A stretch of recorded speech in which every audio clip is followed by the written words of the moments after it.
안녕하세요. 사건건 불수영입니다. 자, 오늘 나눠볼 이야기는 김어준의 생각 그리고 우리들의 생각.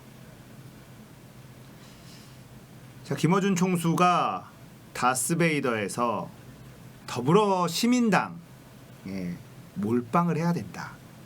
계속 그런 스탠스를 취해 왔었죠. 어제자 다스베이더에서는 확실히 그것에 대한 이유 이런 것들을 더 강하게 어필을 했습니다. 저는 개인적으로 열린우리당을 지지하는 사람인데요.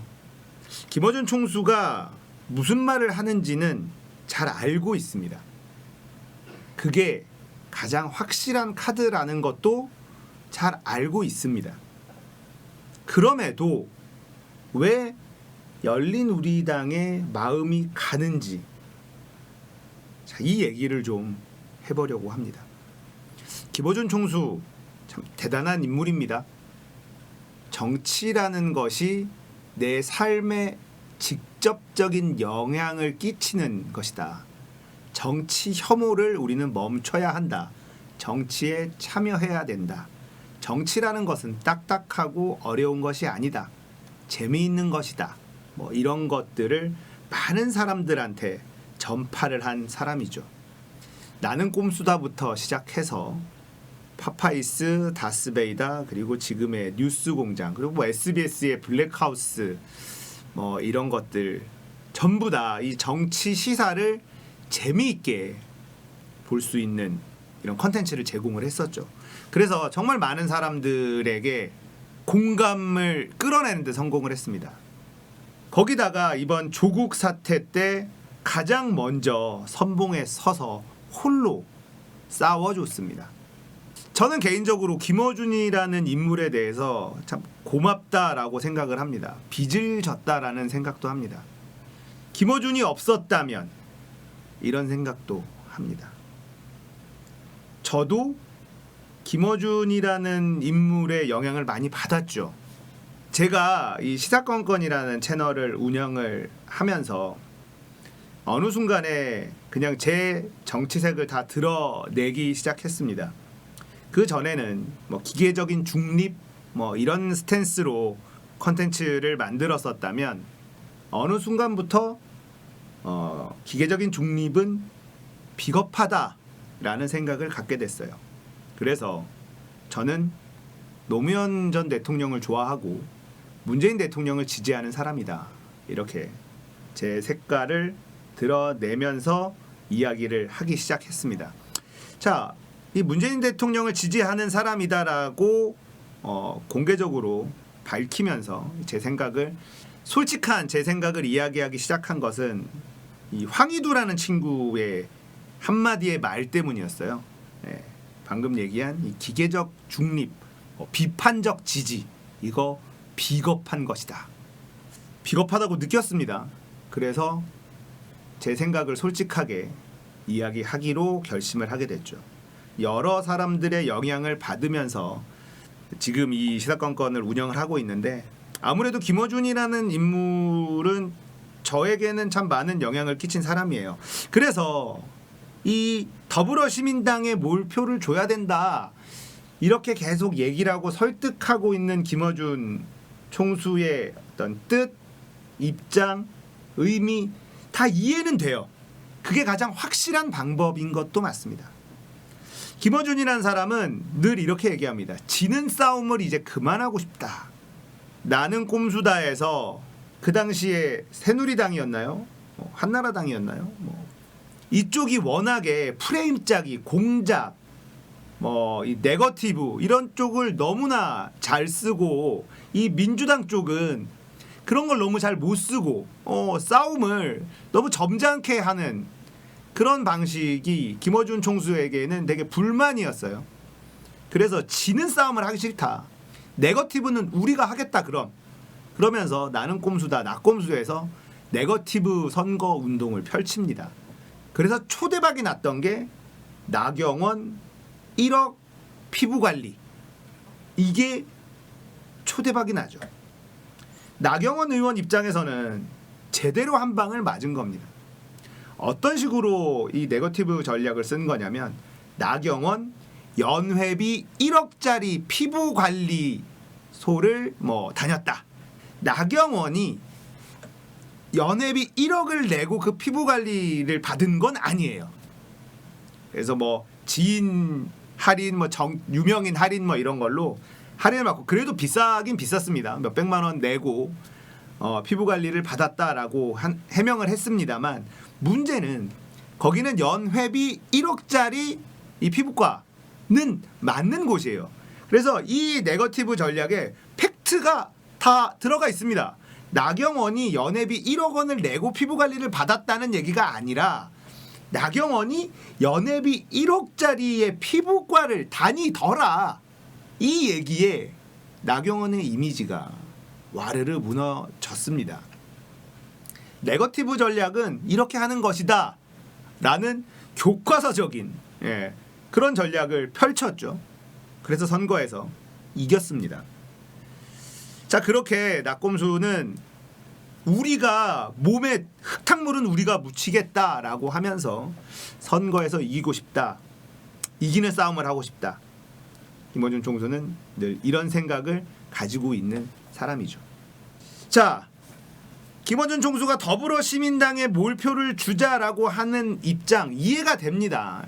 그럼에도 불구하고 왜 우리는 열린우리당에 자꾸 마음이 끌릴까?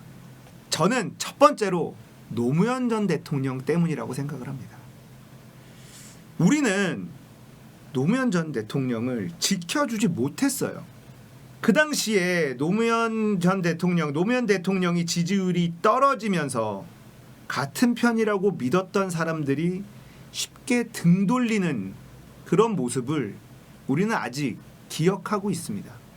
그래서 열린민주당, 열린우리당이 아니죠, 열린민주당의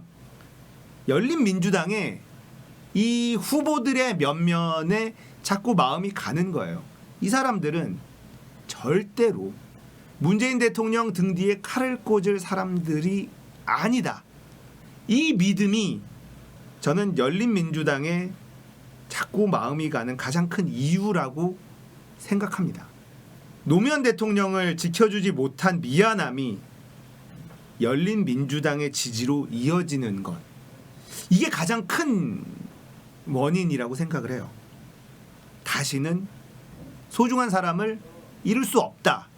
자, 이게 첫 번째 이유고요. 두 번째는 정말 듣고 싶은 이야기, 속 시원한 이야기를 해주기 때문에 그렇습니다. 내가 이런 얘기를 하면 여기저기 공격받겠지, 이런 생각을 하지 않는 사람들, 우리는 조국을 지켜야 한다라고 이야기하는 사람들, 윤석열 검찰총장을 끌어내려야 된다라고 대놓고 시원하게 얘기하는 사람들, 이런 사람들이 모여있기 때문에 또 열린민주당에 마음이 가는 것이죠. 자, 열린민주당 스타일입니다. 황희석 후보, 윤 총장이 입만 열면 말하던 법과 원칙이 본인의 가족에 대해서는 빈말이 되었다. 다시 수사하고 다시 기소해야 한다. 또한 검찰은 윤 총장 부인의 사문서 위조, 사기, 주가 조작 등의 의혹도 국민들이 주시하고 있다. 잊지 말길 바란다. 황희석. 매운맛 민주당, 선명한 민주당, 한판 뜰 민주당. 우리가 뭘 원하는지 이분들은 너무 명확하게 알고 있어요. 매운맛을 원하고 선명하길 원하고 한판 떠주기를 원하는 거예요. 부자 몸살이기하고 옷에 흙탕물 튀는 거 무서워서 뒷짐지고 있는 더불어민주당의 모습이 불만인 겁니다. 그렇다고 해서 더불어민주당이 이렇게 거칠게 하지 못하는 이유도 잘 알고 있습니다.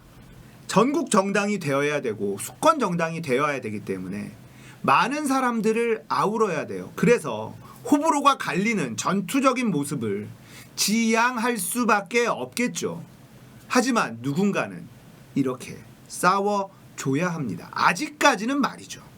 자, 문재인 정부 들어서서 많은 부분이 달라졌습니다. 아, 대통령이 바뀌면 정말 나라가 바뀌는구나. 많은 부분을 체감하고 있습니다. 하지만 대통령 말고 달라지지 않은 것이 너무너무 많습니다. 이 나라를 정말 살기 좋은 나라, 상식이 통하는 나라로 바꾸기 위해서는 매운맛이 필요하고 선명함이 필요하고 한판 떠줄 그런 정치 세력이 필요합니다. 이게 열린민주당에 자꾸만 마음이 가는 두 번째 이유입니다. 자, 이런 스타일로 정치를 한다고 하네요. 언론에게 징벌적 손해배상 청구 제도를 도입한다고 합니다. 열린민주당이 이제 앞으로 공약을 하나씩 발표를 할 건데, 그러면 그럴수록 김어준 총수의 어떤 바람과는 다르게 열린민주당의 지지율은 올라갈 것이다. 저는 이렇게 생각합니다. 자, 많은 분들이 걱정하는 게 바로 그거죠. 제1당이 되어야지만 된다. 저는 무조건 더불어민주당이 1당이 될 것이다 라고 생각합니다. 확신합니다. 대한민국 국민들의 의식 수준이 더불어민주당을 1당으로 만들지 못할 정도로 낮다라고 생각하진 않습니다. 아직까지 가야 될 길이 멀지만 1당은 충분히 할 수 있다라고 생각합니다. 그런데 만에 하나 열린민주당 때문에 표가 갈려서 아슬아슬하게 1당이 안 됐다. 열린민주당이 너무 많은 의석을 가져가게 됐기 때문에 1당이 안 됐다면, 그것 때문에 국회의장도 뺏기고 이런 일이 벌어지게 된다면 국회의원이 된 열린민주당의 의원들이 그걸 가만히 내버려 둘까요? 그 부분에 대한 불안감 저는 개인적으로 없습니다. 만약에 그런 일이 벌어진다면 절대 열린민주당은 독자 노선을 선택하지 않을 것이다. 본인들의 정치적인 욕심 때문에 미통당이 1당이 되는 것을 보고 있을 사람들은 아니라고 생각합니다. 많은 분들이 불안해하는 것도 잘 알고 있습니다. 그런데 저는 불안해할 필요 없다라고 생각합니다. 김어준 총수의 어제 다스베이더에서의 이야기 때문에 저도 생각이 굉장히 많아졌습니다. 그런데 그래도 열린민주당에 자꾸만 마음이 갑니다. 정치라는 것은 유권자 개개인의 선택인 거죠. 저도 이기는 싸움을 하고 싶습니다. 지는 싸움이 지긋지긋합니다. 열린민주당을 찍으면 이기는 싸움을 지게 된다. 저는 그렇다고 생각하지는 않습니다. 열린민주당을 찍어도 우리는 함께 이길 수 있다. 그리고 이런 부분이 있습니다. 더불어민주당의 파이를 어느 정도 가져가는 것은 맞겠죠. 그런데 정의당의 파이도 가져갑니다. 그래서 이 민주진영의 파이가 더 커집니다. 이건 팩트예요. 이건 확실합니다. 그동안에 지역구는 민주당, 정당 투표는 정의당, 선택지가 이렇게 있었다면 이제는 정의당이라는 선택지는 없어지고 거기를 열린민주당이 자리매김하게 되는 겁니다. 이제는 민주당을 지지하는 사람, 문재인 정부를 지지하는 사람들에게 정의당이라는 선택지가 완전히 사라져버린, 그 이유는 열린민주당의 존재 때문이라고 생각합니다. 지역구에 민주당, 정당에도 민주당을 찍는 사람이 있고요. 지역구는 민주당이지만 정당에는 정의당을 찍어주는 사람들이 있었습니다. 왜 정의당에 투표를 했을까요? 진보 진영의 어떤 스펙트럼이 더 넓어지기를 원하는 그런 사람들이 정의당에 표를 던진 것이죠. 그런데 정의당이 문재인 정부의 완벽한 아군이다 라고 이제 느끼지 못하는 것이죠. 지금도 정의당의 지지율이 빠지는 이유를 조국 법무부 장관 임명을 찬성했기 때문이라고 헛다리를 짚고 있습니다. 이런 상황에서 열린민주당의 존재는 민주당 지지자들에게는 확실한 선택지라고 생각합니다. 자, 이제 비례대표에서는 더불어시민당과 열린민주당 이 두 가지 선택지가 있는 것이지 정의당이라는 선택지가 추가로 있는 게 아니에요. 그래서 민주당의 표를 어느 정도 가져가긴 하겠지만 정의당의 표도 어느 정도 가져오기 때문에 이 파이가 훨씬 더 커지는 효과를 볼 수 있다. 저는 이렇게 생각합니다.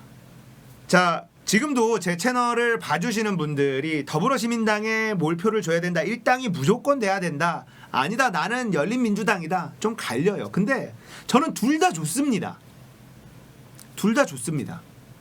그런데 저는 열린민주당에 있는 후보들 중에 이런 사람들은 꼭 국회에서 일을 했으면 좋겠다, 이 마음이 너무 커요. 그래서 김어준 총수가 자꾸 설득하고 이야기하는 것처럼 더불어시민당에 몰표를 주기가 주저되는 거예요. 안원구까지는 좀 국회에서 일 좀 했으면 좋겠다. 저는 이런 생각이 계속 들어요. 생각을 그래 한번 고쳐볼까? 김어준 총수의 얘기도 분명히 맞는 말인데 지는 싸움 하면 안 되는데 확실히 이기는 싸움을 하려면 더불어시민당에 찍는 게 맞는 것 같은데, 근데 마음이 글로 잘 안 가는 거예요. 우리끼리 싸우지 않았으면 좋겠습니다. 전체적으로 파이가 커지는 현상이 나타나게 될 거예요. 더불어시민당에 찍겠다라고 마음먹은 사람들이 열린민주당으로 오진 않을 겁니다. 열린민주당이 지금 가지고 있는 어느 정도의 지지율에 정의당의 지지율이 추가로 합쳐질 거다. 그리고 이 중도층, 부동층이 열린민주당의 이 선거 전략이 마음에 든다면 부동층들이 열린민주당으로 어느 정도 합류하지 않을까. 왜냐하면 새로운 정치의 냄새가 많이 나거든요. 기존의 고리타분한 정치가 아니라 확실한 색깔, 이 선명함이 열린민주당의 가장 큰 무기잖아요. 그래서 이 열린민주당과 더불어시민당은 서로 윈윈이 될 수 있는 그런 존재다라고 저는 생각을 해요. 둘이 함께 가더라도 우리는 충분히 이길 수 있다, 압승할 수 있다, 저는 이렇게 생각합니다. 우리끼리 싸우는 일이 없었으면 좋겠습니다. 자, 오늘 이야기 여기까지입니다. 공감되셨다면 구독, 좋아요, 알람 설정 부탁드릴게요. 감사합니다. 끝!